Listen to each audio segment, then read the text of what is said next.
할렐루야. 네, 이렇게 많은 성도님들 앞에서 설교하는 건 정말 오랜만인 것 같습니다.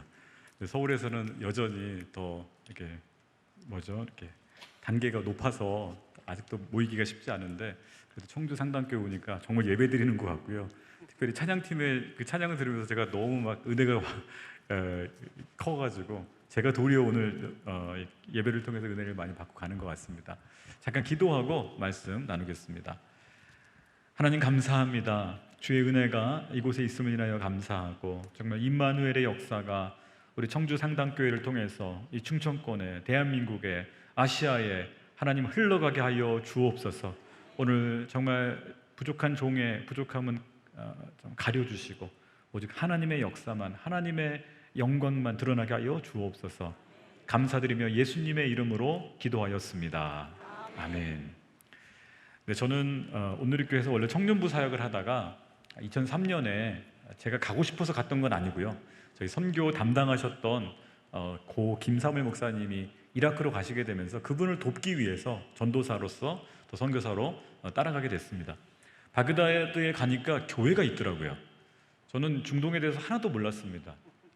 다 이슬람 모스크만 있는 줄 알았는데, 바그다드에 2개의 장로교회, 또 남쪽 바스라의 장로교회, 북쪽의 키르쿡 장로교회, 모술 장로교회, 5개 장로교회가 이라크에 있는 걸 보고 깜짝 놀랐습니다. 저희는 바그다드에 있는 장로교회를 출석하면서 현지 교회를 돕고, 또 한인 예배를 이렇게 시작하면서 예배를 드렸는데요. 간지 얼마 안 됐을 때 한 주는 바그다드 그 장로교회 예배가 본당이 한 500석 정도 됐어요. 굉장히 큰 교회였습니다. 거의 한 7, 80년 된 교회였고요. 예배를 드리는데 목사님이 설교를 잘하는 것 같진 않은데, 아랍어를 하나도 못 알아듣지만 딱 보면 알거든요. 근데 성도님들이 다 우시는 거예요. 이상한 거예요. 찬양도 별로 뜨겁지도 않고 설교도 별로인 것 같은데 왜 이렇게 성도님들이 우시나. 그래서 끝나고 나오면서 영어가 좀 가능한 분한테 물어봤어요. 오늘 왜 이렇게 다들 우시나요? 제가 보기엔 성령의 역사가 임한 것 같진 않은데. 그래서 물어봤더니 그분이 그러는 거예요. 사실 지난 주 중에 저희 교회로 협박 편지가 날라왔어요. 무슬림 알카에다가 교회를 폭파시키겠다고 협박 편지가 날라와서 다들 성도들이 울면서 기도한 거예요. 그러신 거예요. 제가 그 얘기를 듣고 깜짝 놀라면서, 아니 그럼 진작 알려주시지, 저 그럼 이번 주에 교회 안 나왔을 텐데. 저도 모르게 그렇게 말을 해버렸어요. 근데 생각해 보니까 이라크 성도님들은 알고 있었던 거예요.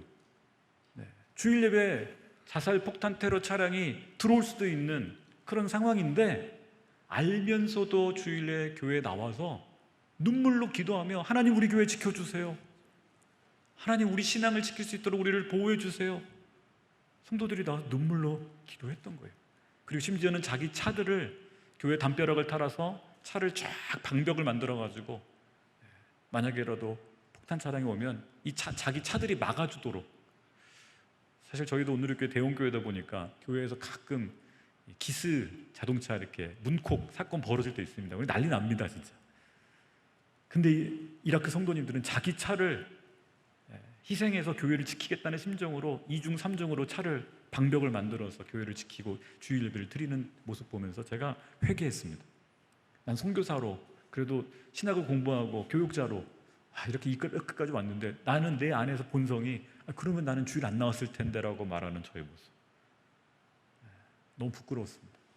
저는 중동에 선교사를 갔지만 선교를 하러 갔다가 도리어 선교 당하고 왔습니다. 배우고 왔습니다. 이라크 교회 목회자들을 만나는데요, 그런 얘기를 하더라고요. 원래 목사가 아니었고 원래 장로님이었는데 목사가 됐대요.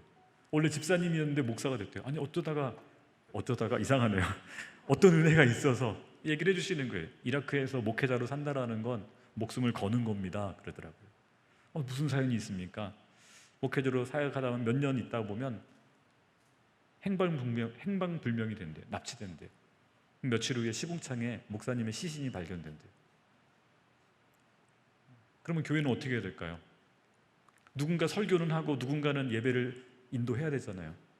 그러면 장로님들 중에 한 분을 목회자로 세우는 거예요. 신학은 안 했지만 어쩔 수 없죠. 신학교가 없으니까 안수하고. 그럼 그 장로님은 설교하면서 예배를 이끄는 거예요. 그렇게 몇 년을 목회를 하다 보면 또 행방불명이 되고 시신으로 발견이 되는 거예요. 그럼 교회는 어떻게 해요? 그래도 교회는 누군가 강단을 지켜야 되지 않겠습니까? 그럼 또 기도하면서 또 한 분을 세우는 거예요. 이야기를 들어보니 이라크 교회들이, 이라크 장로교회들이 교회를 어떻게 지켰나? 목회자들과 장로님들과 안수 집사님들이 그렇게 순교당하면서 1400년의 이슬람 통치 아래에서 교회를 지켜왔더라고요. 그 교회 앞에서 이제 겨우 100년 남짓 기독교를 배우고 교회 좀 많다고, 교회 좀 크다고 우쭐거렸던 제가 할 말이 없더라고요.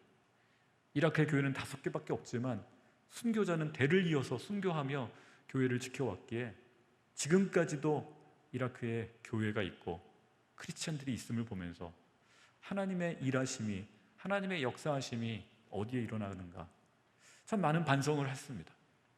이라크에서 더 선교하고 싶었지만 김선일 사건에 연루되어서 더 있지 못하고 요르단으로 나올 수밖에 없었습니다. 요르단에서 이라크 난민들을 섬기며 사역하는데 하루는 요르단 목사님이 신방을 가자고 그러시더라고요. 그분이 운전을 못 하시니까 제가 운전을 해서 한 아픈 이라크 분이 있다고 신방을 요청받아서 가게 됐습니다. 깜짝 놀랐습니다. 왜냐? 2년 전에 바그다드 장로교에서 만났던 이라크 집사님을 요르단에서 1200km가 떨어진 요르단 암만에서 만난 거예요. 그분 집이 신방지였던 거예요. 사연을 들어보니 형님은 바그다드 장로교의 안수 집사님이시고 동생분은 바스라 장로교의 장로님인데 두 형제가 한 공간에, 한 거실에 와 있는 거예요. 요르단에. 알고 봤더니 동생 장로님의 그 사모님, 권사님이 혈액암에 걸려가지고 이라크는 병원이 다 망가져 있으니 치료할 방법이 없어서 요르단에 와서 치료를 받으려고 왔지만 가망이 없다라는 소식을 듣고 이제 돌아가려고. 근데 이라크에는 교회들이 다 파괴되고 목회자들이 남아있지 못하니 요르단에 있는 목사님이라도 모셔서 임종 예배라도 미리 드리자. 그래서 두 부부가 저희 요르단 목사님을 모셨는데 저희가 간 거죠. 저는 그분들을 2년 전에 만났던 분들이었어요. 하나님의 인도하심이 신기하다. 같이 예배를 드리는데요, 뭐 희망이 없죠. 그 권사님은 머리가 다 빠져 있고 휠체어에 이렇게 힘없이 앉아 계시는데 봐도 살아있는 송장이시더라고요. 이제 비행기 타고 돌아가면 죽을 날만 기다리는 그런 모습이었습니다. 같이 기도하고 그 권사님이 저희가 이제 중동에서는요 올리브 기름을 이렇게 바르고 기도하더라고요. 야고보서에 있는 것처럼 병든 자가 있느냐 장로들을 초청하여 기도하여 기름을 바르고 기도하라 그대로 하더라고요. 저희도 같이 기도하고 예의상 하나님 병을 낫게 해 주옵소서, 그렇게 기도했습니다.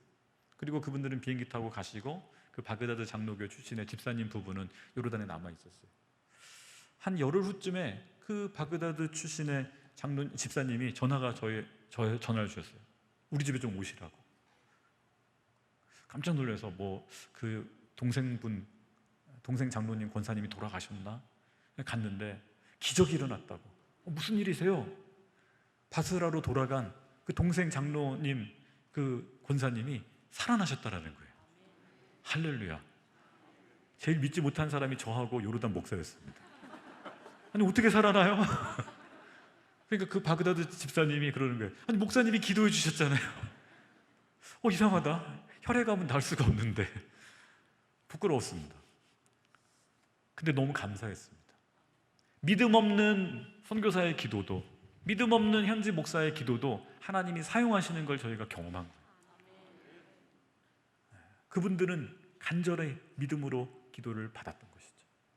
그 기적이 사건이 되어서 그 요르단에 남아있는 그 바그다드 집사님 그 가정에서 가정 예배가 시작됐고요. 그것이 교회가 되었습니다. 난민교회, 이라크 난민교회. 할렐루야. 나중에 저희 깨달았어요. 하나님께서 이 교회를 세우기 위해서 이런 기적을 허락하셨구나. 부족한 이 선교사나 부족한 요르단 목사의 그게 아니고 우리의 무슨 치유의 능력이 있어서가 아니고 하나님의 교회를 세우기 위해서 정말 하나님의 기적을 일으키시는구나. 그렇게 교회가 시작되고요. 한 달쯤 후인가 그 이라크 난민 중에 한 여자 성도님이 찾아와서 눈물 흘리시며 저희한테 기도를 부탁하는 거예요. 목사님, 저희 아버님이 바그다드에 납치되셨어요. 알카에다에 납치됐는데 소식이 끊겼어요. 어떻게 해야 될지 모르겠어요. 그럼 목회자들은 뭐라고 답하겠습니까? 같이 기도하시죠. 매주 예배 때마다 한 달 동안 그 잡히신 칼리드 할아버지라는 분이었는데 그분을 놓고 기도했어요. 캐톨릭 성도였고 이라크 중앙은행에서 일을 하셨대요. 돈이 많고 기독교인. 그럼 뭐예요? 죽는 거예요. 몸값을 받아도 죽이더라고요. 그런데 한 달 후쯤 그렇게 기도를 매주 했는데 한 주는 예배 드리고 있는데 저기서 한 할아버지가 들어오시는 거예요. 그 할아버지가 저희한테 너무 고맙다고, 당신들이 기도해 줘서 제가 기적같이 탈출하여 여기까지 왔다고. 누구세요? 제가 칼리드입니다. 칼리드. 깜짝 놀랐습니다. 마치 사도행전에 잡혀있는 베드로를 위해서 성도들이 기도했는데 베드로가 문 열어달라고 했을 때 에이, 그런 일이 어떻게 벌어져? 천사겠지 라고 말했던 그 예루살렘 성도들의 마음이 저희의 마음이었어요. 예의상 그 할아버지 풀어달라고 기도했지만 기대하지 않았어요. 그런데 기대조차 안 했던 기도를 하나님은 사용하셔서 정말 기적이 벌어져서 죽기 직전에 이 할아버지가 탈출하여 그때 3세의 할아버지였어요. 어떻게 탈출하겠습니까? 근데 하나님이 그분을 탈출시키셔서 1300km를 지나 요르단 암만까지 오게 하셨어요. 제가 너무 미안해가지고 그 다음 주부터 그 할아버지 매주 모시고 교회 왔었습니다. 성경을 이야기하고, 성경을 하나도 모르시더라고요. 캐톨릭 교인인데 예수님 재림하신다고 말했더니 그런 말이 성경에 있냐고 물으시길래 성경 가르쳐야겠다. 30대 초반의 젊은 선교사가 70대 이라크 할아버지를 앉혀놓고 1:1 제자양궁을 제가 해드렸어요. 제가 선교사로 있으면서 그 경험들을 하면서 깨닫게 된 건 선교는 내가 하는 게 아니구나, 하나님이 하시는구나. 때로는 예의상했던 기도도 하나님은 사용하시는구나. 성도 여러분, 누군가 여러분에게 기도 부탁할 때 예의상이라도 기도해 주십시오. 그러면 하나님이 사용하십니다. 그렇게 5년의 시간을 보내고 한국에 와서 저희 부모님께, 아버님께 어떤 일을 했는지, 또 제가 NGO로 담당하면서 이라크 초등학교 하나를 이렇게 복구했거든요. 그런 얘기를 했는데 아버님이 눈물을 흘리시더라고요. 고맙다 아들아. 제가 아버지가 왜 고마워하세요? 저희 아버님 그러시는 거예요. 아빠 어렸을 때 6.25 전쟁 때 먹을 것이 없어서 배고팠을 때 미국에서 미국 교회들이 분유가루, 옥수수가루, 옷을 보내줘서 그 미국에서 모아준 그 옷과 그 음식을 교회를 통해서 배급받았고, 저희 집이 원래 크리스천 집안이 아니었습니다. 근데 저희 아버님이 얘기하시는 거예요. 그때 그 미국의 도움을 받았는데 이제는 우리가 다른 나라를 도울 수 있다니 얼마나 감사하냐, 은혜를 갚을 수 있다니 얼마나 감사하냐. 아들아 고맙다, 내가 빚진 거 네가 갚아주는구나. 제가 들으면서 깜짝 놀랐어요. 이게 은혜를 갚는 선교였구나. 우리가 받았던 은혜를 다른 사람에게 갚는구나. 미국에게 갚는 게 아니고 중동에 있는 교회, 아시아에 있는 교회들에게 갚는 거구나. 사실 저희 집안은 유교 집안이었고 제사를 드렸습니다. 제 기억에도 중학교 때까지 제사를 드렸어요. 그때마다 저희 아버님만 교회를 다녔던 거죠. 왜요? 어렸을 때 선교사님들 통해서 구호물품 받았고, 그 아버님이 갖다 준 음식 때문에 저희 할아버지 할머니들이 먹고 살 수 있었고, 또 학교도 선교사들이 세우신 성경학교를 나오셨어요. 집에서 정리하다가 저희 아버님의 중학교 성적표를 제가 발견했습니다. 아버님한테 보여드렸더니 기뻐하시더라고요. 근데 성적표에 이렇게 기록되어 있습니다. 창세기 90점, 출애굽기 85점, 영어 80점. 성적표가 창세기, 출애굽기, 레위기, 민수기로 되어 있는 거예요. 그래서 제가 아버지 성적표가 이래요. 그러니까 저희 아버님이 선교사들이 세우신 학교를 내가 다녔어. 그래서 공부할 수 있었어. 그런데 저희 아버님을 제외한 나머지 식구들은 다 교회를 안 다니셨어요. 저희 아버님이 직업군인이셔서 꼭 제사 드릴 때마다 참석했었습니다. 큰 집에. 그러면 조상에 절하지 않는 저희 아버지, 저 아버님과 저희 식구들만 그 앞에서 기도했어요. 무릎 꿇고 기도하면 다른 친척분들이 오셔서 멱살 잡고 왜 조상한테 절 안 하냐고 저희 아버님 머리에 술로 세례를 주기도 하셨어요. 지금은 저희 친척들 중에 절반 이상이 이제 다 교회 다니시고, 큰아버님도 돌아가시기 전에 예수님 영접하시고, 저희 집안에 많은 집사님들, 권사님들이 나오셨습니다. 할렐루야. 저희 아버님 말씀하시는 거예요. 우리 배고팠다, 우리 가난했었다. 하나님의 은혜가 아니었으면, 선교사들이 아니었으면, 교회들이 아니었으면 우리 이렇게 못 살았다.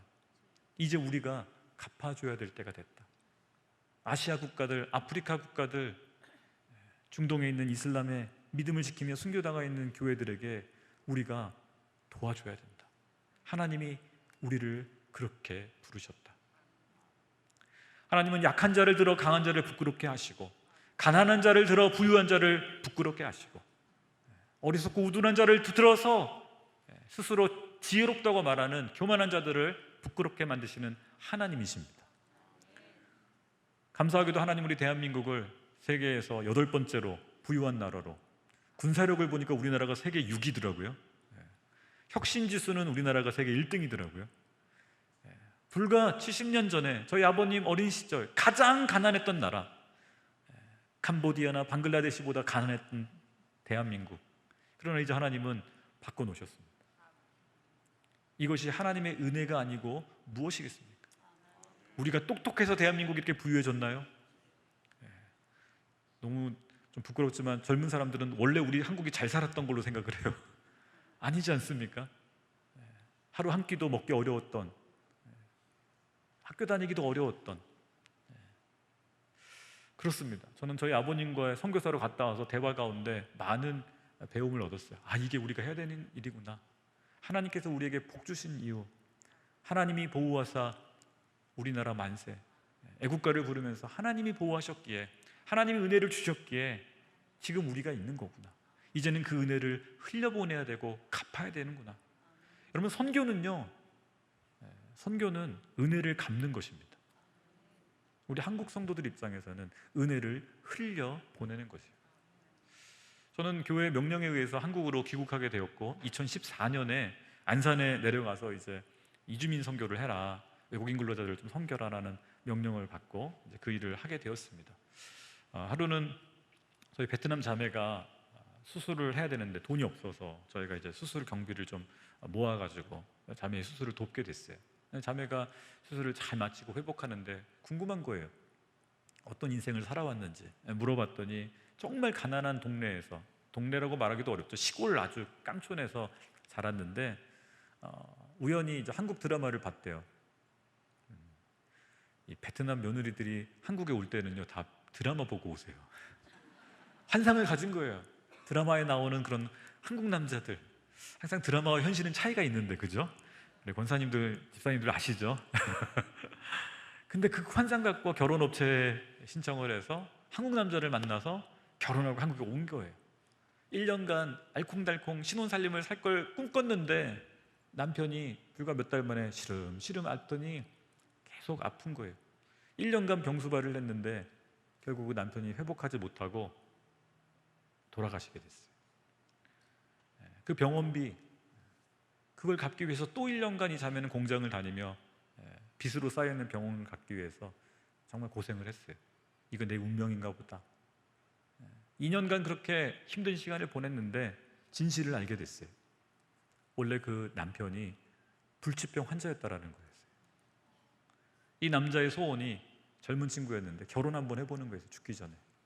이 가족은 모든 사실을 숨기고 돈을 주고 결혼업체를 통해 베트남에서 시골 처녀를 데려온 거였어요. 그리고 이용한 거죠. 병수발 들게 하고. 말이 잘 안 통하니까 속사정 잘 모르는 이 자매는 그냥 남편 살리려고, 그리고 병원비까지 다 떠안고 1년간 알지도 못한 채 생고생을 한 거였죠. 얼마나 어이가 없습니까? 이 자매의 얘기를 듣고 제가 너무 미안하다, 우리를 용서해라. 그래도 이 자매가 얘기하더라고요. 그래도 감사해요. 왜? 그래도 저 대한민국 사람이 됐어요. 한국 국적을 얻었어요. 그리고 예수님 알게 됐어요. 제가 부끄럽고 감사했어요. 우리 한국 남자들 나쁜 짓 많이 했습니다. 필리핀 가서, 베트남 가서, 다문화 가정에도 많은 폭력과 또 농촌에서 일하고 있는 많은 자매들이 농장에서 일하다가 성폭행도 많이 당합니다. 제가 너무 부끄러워요. 부끄러워요. 이 죄를 어떻게 씻을까? 사실 이주민 선교하면서 고백하는 건 은혜를 갚는 선교이기도 하지만 죄를 씻는 마음으로 선교합니다. 이 여인들이 하나님 앞에 울부짖을 때, 그 아이들이 울부짖을 때 하나님이 그들의 기도에 응답하신다면 그 진노를 우리가 어찌 감당하랴? 부끄럽더라고요. 저희 주일학교에, 저희는 주일학교가 다 외국 아이들입니다. 다문 아이들이에요. 주일날 센터에 가면 재밌는 현상이 일어나는데요. 몽골 아이, 러시아 아이, 베트남 아이, 태국 아이, 중국 아이가 앉아가지고 팽이치기를 하는데 한국말로 싸워요. 제가 보면서 진정한 세계화가 여기 일어났다. 우리 한국어가 세계 공용어다. 할렐루야. 영어 배워서 다닐 필요 없어요. 아시아는 한국어가 다 통해요. 예. 저희 한 초등학교 2학년짜리 중국 이제 다문화 가정 아이인데요. 아버지는 한국 분이고 엄마가 중국 한족인. 예. 근데 이 아이가 힘이 빠졌어요. 그래서 아니 왜 이렇게 힘이 없어? 저희 아빠 엄마 다 병원에 입원하셨어요. 왜? 엄마도 암 수술 받고요. 아빠도 암 수술 받았어요. 아이고 그래? 목사님이 가서 기도해 줄게. 그래서 그 병원에 방문을 했어요. 왜냐면 부모님이 다 교회를 안 다니셨어요. 아이만. 아버지랑 한국 분이시니까 이제 수술 이후에 기도해드리고 이야기를 나눴어요. 아니 어떻게 안산에 오셨어요? 사실 저희는 서울에 살았습니다. 중국에서 제가 결혼하고 비즈니스 하다가 아내를 만나서 결혼하고 한국에 와서 정착하려고 그랬는데 저희 아들이 학교에서 매일 왕따를 당하는 거예요. 너희 엄마 짱깨지. 니네 나라로 돌아가. 초등학교 1학년짜리 아이들이 이 아이를 그렇게 왕따시킨 거예요. 서울에서. 아빠가 상처받는 아들을 어떻게 할까? 그래도 안산 가면 중국 동포들도 많고 다문화 가정이 많으니까 안산 가야겠다. 그래서 안산으로 이사를 왔더라고요. 어른 남자들만 악한 게 아니라 아이들도 악하더라고요. 우린 인정해야 합니다. 우린 죄인입니다. 우리 한국 사람들은 선하지 않습니다. 우리 안에 선한 것이 없습니다. 오늘 말씀처럼 하나님이 강대한 나라들, 러시아 사람들, 중국 사람들, 베트남 사람들, 인도네시아 사람들 한국으로 보내주고 계십니다.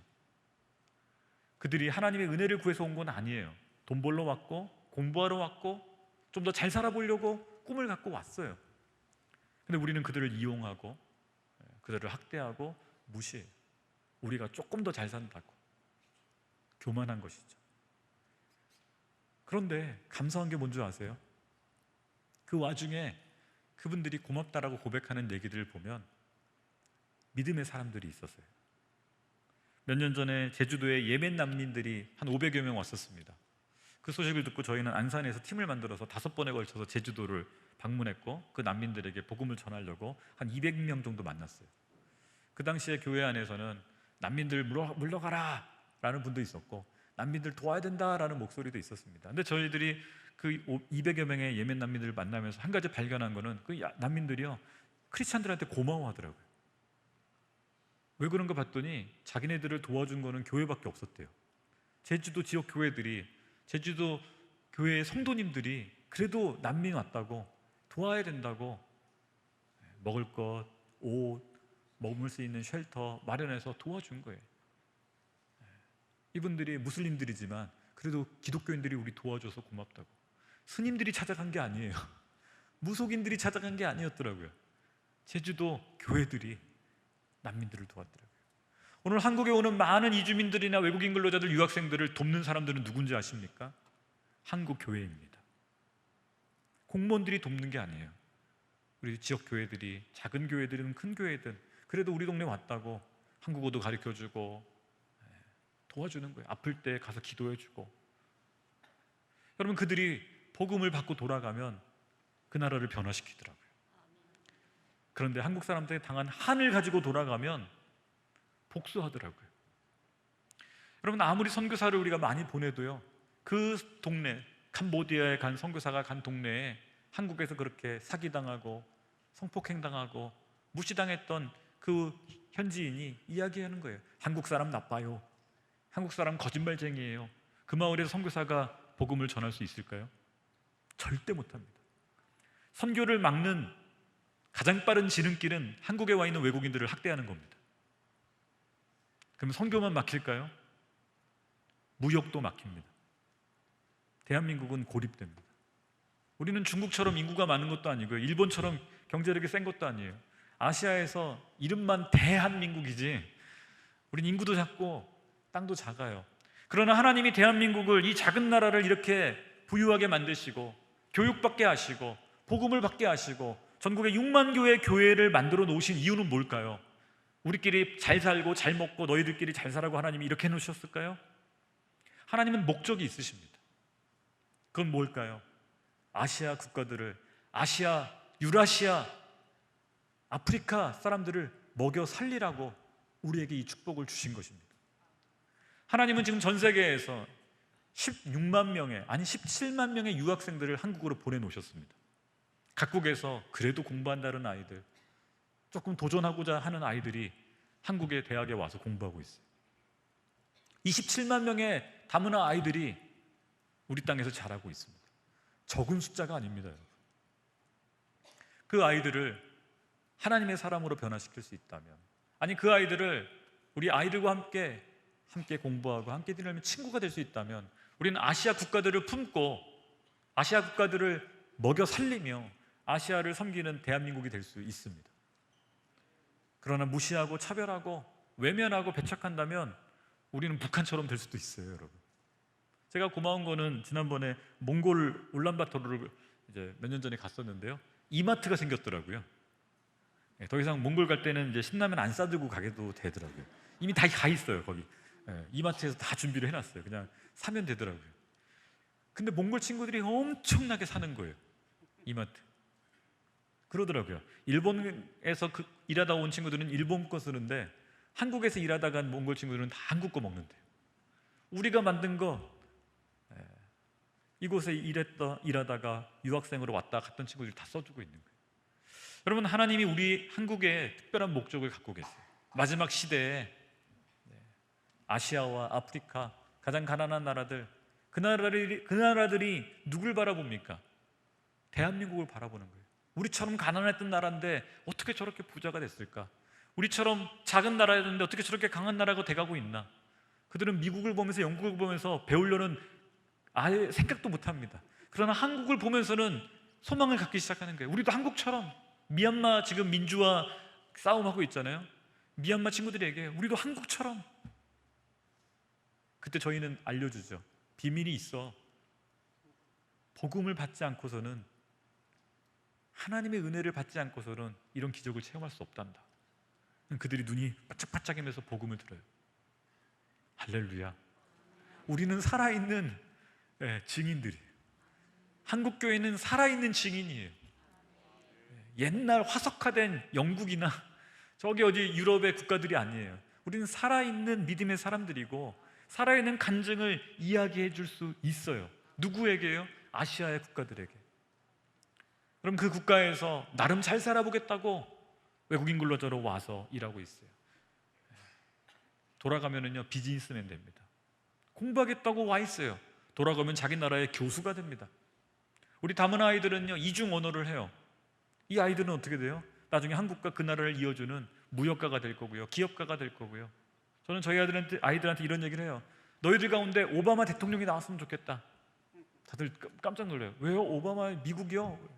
오바마 대통령은 아버지가 케냐 사람이고 엄마가 미국 사람이었어. 미국의 대통령이 됐어. 너희들 가운데 스티브 잡스가 나왔으면 좋겠다. 그건 또 무슨 얘기예요? 스티브 잡스는 아빠가 시리아 사람이었어. 생부는 시리아였지만 입양되어져서 미국 아빠한테 커서, 미국 부모 밑에 커서 세계적인 기업가가 된 거야.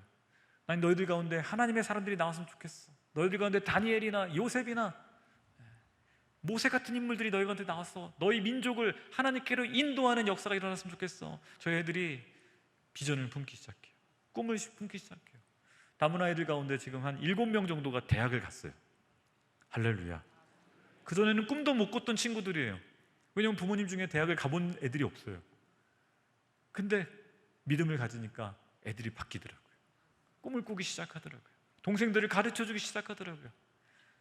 사고를 쳐도 교회 와서 사고 쳐라. 길에서 괜히 사고 쳐서 경찰서 가지 말고. 아이들이 교회 와서, 교회가 내 집인 것처럼. 집보다 교회가 더 좋아요, 사실은. 상담교회 보니까 더 좋은 것 같아요. 할렐루야. 여기가 우리 아버지 집이잖아요. 할렐루야. 하나님 아버지 집이잖아요. 예수님 말씀하셨어요. 내 아버지 집은 만민의 기도하는 집이라. 여러분, 한국인만 기도하는 집 돼서는 안 됩니다. 하나님은 대한민국에 6만 교회의 교회를 만들어 놨는데 한국에 250만의 외국인이 오는데 3년, 4년 공부하고 돈은 벌어가는데 학위는 받아가는데 예수님을 모르고 가요. 예수님의 옛자를 한 번도 들어보지 못하고 가요. 전하는 자가 없는데 어찌 듣겠습니까? 많은 외국인들이 얘기해요. 동네마다 십자가가 보여요. 한국은 기독교 국가인가 봐요. 좀 부끄러운 면도 없지 않습니다. 요즘 우리가 많이 좀 위축되고 또 잘못도 많이 해서 이미지가 많이 안 좋아지긴 했지만, 그래도 하나님께서 외국인에 비친 한국은요 기독교 국가예요. 근데 우리는 외국인이 오면 도망가요. 영어 할까 봐. 영어 울렁증 때문에. 걱정하지 않아도 돼요. 요즘은요 외국인들 다 한국어 해요. 깜짝 놀래요. 저도 저도 미국 가서 공부하면서 영어로 공부했었는데 너무 힘들었어요. 근데 우리 외국인 친구들이요 한국어로 공부하고 있어요. 통역을 다 해주고 있어요. 제가 작년 추석 때 설교를 했는데요, 제 설교를 15개국으로 더빙을 했어요. 할렐루야. 얼굴은 전데 목소리는 아랍 목소리가 나오고요, 얼굴은 전데 베트남 목소리가 나와요. 저희 외국인 목회자들과 우리 외국인 성도들이 다 더빙을 해줬어요. 목사님, 저희가 설교 더빙할게요. 어떻게 이런 일이 벌어지나. 불과 10년 전에는 상상도 못했던 일을 저희는 경험하고 있어요. 사랑하는 여러분, 하나님이 이 청주 지역에, 이 대전 지역에, 충청도에 많은 외국인들, 다문화 가정들, 유학생들을 보내주고 있는 건 저와 여러분이 그들을 예수님께로 인도하라고 보내주시는 거예요. 여러분, 가는 선교, 우리가 아프리카 가는 거 얼마나 어렵습니까? 수백만 원 들죠. 그러나 우리 동네에 있는 다문화 가정에 다가가는 건요 버스 한번 타고 가면 돼요. 필리핀 선교하러 수백만 원을 들여서 가는데 우리 동네에 와 있는 필리핀 아줌마한테 캔커피 하나 전해주지 못하고 있는 거예요. 전도지 한 장 못 주고 있는 거예요. 성경책 하나 못 주고 있는 거예요. 그러면 어떤 겁니까? 이게 선교하는 건가요? 지난번에 여기 회남교회라고, 회남에 있는 작은 우리 통합식 교회가 있어요. 그 목사님이 도와달라고 자기네 동네에 필리핀, 아니 베트남 며느리가 20명이 있는데 전도하기가 참 어렵다고, 저희 이제 과천의원 공동체가 그 교회를 한 3년 동안 농촌 아울렛으로 도와줬어요. 그래서 저희가 그럼 베트남 우리 전도사님하고 형제들하고 같이 가자. 그래서 이제 그 회남교회에서 마을잔치를 했어요. 마을잔치라고 말하기도 좀 쑥스러운데, 그러니까 다문화 그 가정의 남편들은 우리 한국인 집사님들이 상대하고, 그 며느리들은 저희 이제 베트남 성도들이 상대하면서 같이 한 거예요. 그랬더니 베트남 며느리들이 이 교회에 나오기 시작하는 거예요. 그 20명 중에 한 10명이 나왔어요. 목요일마다 베트남 여성들 모임을 했어요. 그러니까 뭐가 생겼냐면 주일학교가 생겼어요. 그 교회는 할아버지 할머니들만 한 20-30명 모이는 교회였는데 베트남 가정 10가정이 나오니까 애들이 한 20명이 가까이, 사모님이 제일 좋아하시더라고요. 신나셔가지고 애들 돌보고. 애들은 다 한국말 해요. 초등학교 이제 저학년들, 유치원 애들인데 한국말 해요. 서울 구경 한 번도 못 해봤대요. 그래서 과천의원 공동체가 지역에 서울 대공원 있잖아요. 그 어떻게 해요? 초대해가지고 애들은 구경시켜주고. 남이섬 못 가봤대요. 어떻게 해요? 남이섬 그 주변에 숙소 빌려서 1박 2일 부부 세미나 해드렸어요. 너무 좋아하시는 거예요. 그래서 두 엄마가 세례를 받았어요. 할렐루야. 세례 받은 김에 우리 한 번 더 하자. 그래서 뭐 했냐면 우리 베트남 아울리치 한번 갑시다. 회남교회 목사님 모시고 한번 갑시다. 그래서 회남교회 목사님하고 그 베트남 엄마 둘하고 저희 과천의원 공동체 집사님들하고 그다음에 저희 베트남 우리 전도사님하고 같이 팀이 돼서, 알고 봤더니 그 20명의 며느리들이 다 앞동네 뒷동네 옆동네 친척의 친구 다 이러더라고요. 연결돼 있더라고요. 그 친정 집들을 다 방문했어요. 그리고 선물 갖다 주고 친정 엄마들이 음식을 다시 가져다 주고 이랬더니 교회 안 나오던 베트남 엄마들도, 야, 우리 남편도 우리 친정 안 챙겨주는데 회남교회가 우리 챙겨준다. 그러면서 교회로 다 나오는 거예요. 교회가 베트남 엄마들의 사랑방이 돼버렸어요. 20명이 다 나오는 거예요. 또 세례 받았어요. 할렐루야. 회남교회 목사님이 약간 신이 나셔가지고 조사를 막 열심히 하시더라고요. 그러면서 우리 구내는 이러시더라고요. 동네를 넘어섰어요. 우리 구내는 베트남 가정이 200가정이 있습니다. 우리 회남군에 있는 교회들이 다 목사님들이 또 다 연세가 있으셔서 여름 성경학교 못 해본 지가 한 10년이 넘은 것 같아요. 그러시는 거예요. 베트남 아이들 데리고 여름 성경학교 좀 한번 해주시면 안 되냐고. 우리 과천의원 공동체 집사님들이 또 열심히 나셔가지고 그래서 어떻게 해요? 차세대 전도사님들한테 부탁을 한 거죠. 주일학교 전도사님들한테 우리 좀 도와달라고. 그리고 어떻게 해요? 공동체하고 차세대하고 이번엔 저희 M센터하고 같이 2박 3일간 베트남 아이들 한 80명 모아놓고 캠프를 했어요. 2019년 여름. 작년에 코로나 안 냈으면 한 200명 모아놓고 했을 거예요, 아마. 회남 그 지역에서. 제가 그걸 경험하면서 우리 도시교회가 할 역할이 많구나. 제가 지난 주간에요, 김해를 갔다 왔었어요. 김해에 있는 외국인 센터. 김해 동네에 다 외국인인 거예요. 깜짝 놀랐어요. 제가 지금 안산에 있지만 안산, 평택, 화성, 이 김포 외국인이 없는 곳이 없어요. 그럼 하나님께서 그들을 보내신 건 우리 일자리를 뺏기 위해서 보내신 게 아니에요. 제가 지금 안산에 있다 보니까 공단이 바로 옆에서 집사님들이 저한테 연락을 가끔 주세요. 이번에 240만 원 월급 줄 테니까 월급 자리가 있는데 외국인 근로자 한 명만 좀 연결해 주세요. 2명만 연결해 주세요. 연결을 못 해요. 일할 사람이 없어요. 일할 사람이 없어요. 한국 사람은 일하러 안 온대요. 근데 외국인들도 지금 못 들어와서 없다라는 거예요. 공장들은 돌아가야 되는데 사람이 없다라는 거예요. 사랑하는 여러분, 하나님께서 이렇게 우리에게 많은 외국인을 보내주신 건 우리 교회가 선교하도록 보내주신 겁니다. 도시교회가 농촌교회와 함께, 그리고 함께 해외 아울렛을 가기도 하고, 저희 같은 이주민 센터나 또는 외국인 예배들과 함께 연합해서 함께 선교하면 어떻게 돼요? 지역사회가 살아나는 거예요. 최근에도 저기 고성 바로 아래 거진이라는 곳이 있는데 저희가 거기 리서치를 갔다 한 감리교회 목사님 사모님이 좀 와달라고, 어떤 일인가 갔더니 수산업 협동조합에서 인도네시아 근로자 80명, 베트남 근로자 60명을 데려왔더라고요. 수산업 협동조합에서, 조합 차원에서. 왜요? 배 탈 사람이 없는 거예요. 배들은 수십 척이 있고 선장님들은 계시는데 선장님 말고는 배 탈 사람이 없는 거예요. 한꺼번에 계약해서 데려온 거예요. 이 교회에서 그 인도네시아, 베트남 근로자들 어떻게 선교해야 될지 모르겠다고 도와달라고. 마침 말레이시아에서 귀국한 선교사님이 제가 그거 하겠다고. 그분한테 엊그저께 저희가 성경책 전도지 잔뜩 해서 드렸어요. 그분이 이제 거기 가서 개척하시겠다. 여러분, 선교사들이 귀국하고 있는데요, 선교사들이 국내에서도 할 일들이 많은 거예요. 어촌 마을마다, 농촌 마을마다 복음을 전해야 될 내가 만났던 선교지 사람들이 와 있는 거예요. 여러분, 그분들이 선교하려고 할 때 지역 교회들이 도와줘야 됩니다. 여러분, 하나님께서 우리에게 주신 선교의 사명, 이제 예수님 오실 때가 멀지 않았습니다. 세계적인 현상을 보지 않습니까? 예수님이 예언하셨던 그 많은 사건들이 지금 우리 시대에 일어나고 있습니다. 전쟁과 기근과, 그렇죠? 전염병과 마지막 때의 징조를 보면서 주님 오실 때가 가까웠음을 보면서 우리는 뭘 해야 됩니까? 증인의 삶을 살아야 됩니다. 복음을 전하는 일을 멈추면 안 됩니다. 하나님께서 이 시대에 청주상당교회를 이렇게 큰 교회로, 지역을 리딩하는 교회로, 이끄는 교회로 세우신 이유는 이곳에 복음을 전해줬던 그 선교사님들의 그 사명을 이어가라고 주신 겁니다.